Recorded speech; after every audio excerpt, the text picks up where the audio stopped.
And people who've got electric cars tell me that if you put the heater on, it drains the battery. If you put the radio on, it drains the battery. If you put the lights on, it drains the battery. Basically, anything you do apart from driving it drains the battery, which also drains the battery. Let's talk to James Hill. I don't know if he's got an electric car. Political correspondent of The Spectator. James, very good morning to you. Morning, Mike. Have you got an electric car? I know I can't drive. Oh, good. Even better. When you get in the electric cars, when you get ferried around in your highfalutin job, you know, you have to be very careful. They're great for running around in London, but, you know, most people I talk to who try to drive them any kind of distance at all basically say they're no use because they can't find a charging point. If they do find one, inevitably there's people on it already and you have to wait an hour before you can charge your car. And then as soon as you get in it again, it's draining the battery because you put the heating on. And this whole kind of shibboleth of electric cars is coming home to roost, it seems to me. Yeah, and of course in London and typical urban centres you'll have much better transport links than other parts of the country as well. Yes. And I think it's interesting, kind of, for instance, the focus from Labour on electric vehicles rather than, say, improved bus links across the country, which is something that they could do given obviously the £3 cap that we've been discussing recently.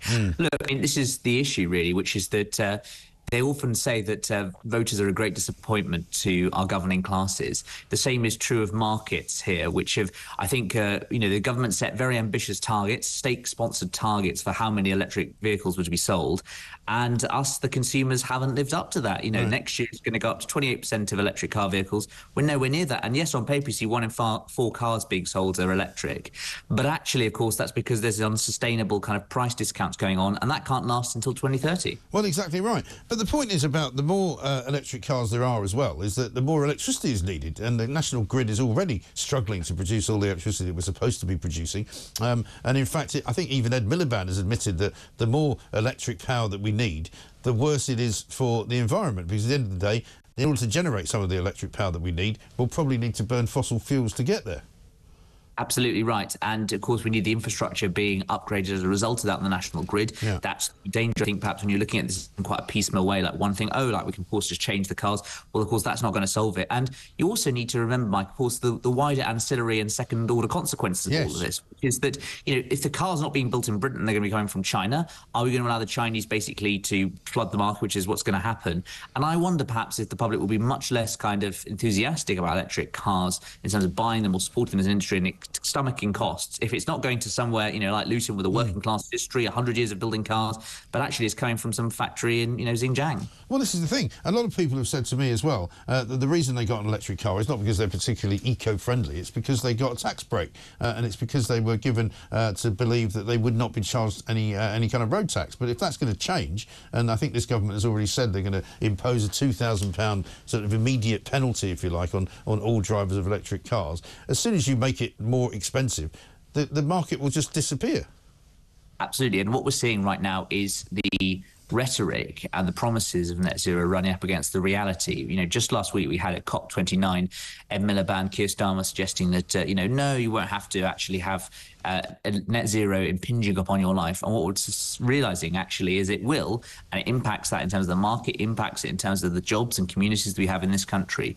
And I think people's stated preference, when you see polls saying 80% are in favour of net zero, also needs to take into account revealed preference, which is their purchasing habits. And clearly they're not as popular as all the ministers thought they'd be a few years ago. Yeah, exactly right. So, I mean, you know, this is coming home to roost in a way that we predicted, and that the sort of commercial car companies predicted. They said basically China this year is going to produce, or back end of this year, is going to produce so many cheap electric cars that they're going to flood the market, and we've already seen that, so that we can't really compete, because if we make electric cars in this country, they tend to be more expensive, they tend to be, you know, less easy to sell, and basically the manufacturing base of European car manufacturers is going to disappear altogether, which is why Donald Trump is probably having some success in putting some tariffs on the Chinese and saying, look, if you want to sell cars in America, you've got to build them in America, or else we're going to charge you an awful lot of money to import them from Mexico. Absolutely. And I mean, I was rather struck by the comments by the Chancellor, Rachel Reeves, a few weeks ago, talking about free trade in her Mansion House speech.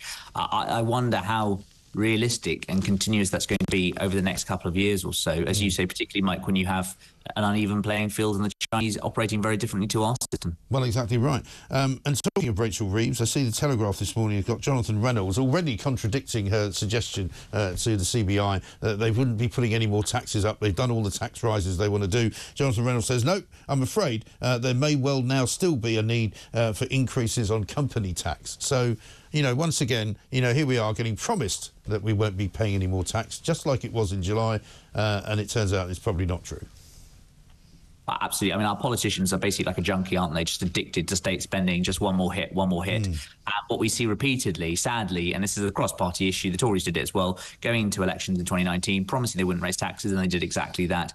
Unfortunately, you know, love this country, but it seems that every time we have a bet on the future of the UK, it always seems to be a negative one right now. We're rid of the doldrums, and increasingly taxes is the thing politicians come back for again and again. So I wonder if that Rachel promised, that big thing about saying we won't do this again, this kind of thing again, she may well live to regret that in the coming years. Because also, you look at how unstable the last 5 years have been. Right. Who could have predicted COVID? Who could have predicted any of this? Yeah. So I wait to see if she'll be saying the same thing in 2029. Well, this is the thing. Just reading another piece of the Telegraph, Tory analysis of official Treasury figures shows that spending on handouts for ill health, right, I don't know if you've seen this number, but it's quite frightening, is ballooning at a rate of £266 million a month. That's how much it's going up by. I mean, basically, I think this is exactly why the Tory angle on this story is correct, which is that Labour have said, look, we're coming to office, we want to do a big review by April on benefits. And of course, that's not sort of standing still, that's costing more and more, because 1.3 billion is what it'll cost by then. That's more than the winter fuel allowance cost. So you're saving with one hand and actually giving away more in the other because you're delaying. And I think that this government, unfortunately, tends to consult. And actually, consultation is a choice. You know, inertia is a choice, and it's making things worse for everyone as a result of that. And I just think it's the worst of Westminster. Why not just pick up and run with some of those Mel Stride reforms he proposed? Yeah. Why not make that an issue and do that now, rather than saying we need to use something brand spanking new? Actually, no, we all know the problem is actually going to do the solution and take the pain that comes with that. Yes. Just before I let you go, James, I've got one question for you. What's wrong with Ed Davey? Have a look at this. Are you asking me to step in? What? Are you asking me to step in? We can watch the snow forever and ever. I mean, it's just unbelievable. I mean, yesterday we had a clip of him running about down in Westminster on College Green, pretending to fall over. You know, he obviously got addicted to this kind of nonsensical business of stupid videos during the election campaign. And he's worked out that nobody's paying any attention to him now, so now he's doing it again, as if this is in some way entertaining and the right thing for the leader of the Liberal Democrats to be doing. I mean, what's he thinking? Well, I mean, it's the party of what? Lloyd George, Campbell Bannerman, Asquith, and, you know, it's what they're reduced to. I mean, look, they think clearly being a sort of light-hearted, fun image is what the way to go. They can argue they've got the proof of the pudding in that, in 72 seats. I would just say I was at Lib Dem conference last month, and a fair few of the Lib Dems saying to me, look, we need to grow up a bit. Yeah. They've got 1 in 9 seats in Parliament. They're a big influence in Parliament. I suspect Assisted Dying's going to go through on Friday on the back of Lib Dem votes. Yeah. And if the leader's behaving like this, I mean, it'll attract some, it'll repel others. Yeah, I mean, it's repelling me, that's for sure, but I'm playing it. Good to talk to you, James Hill. Thank you very much indeed.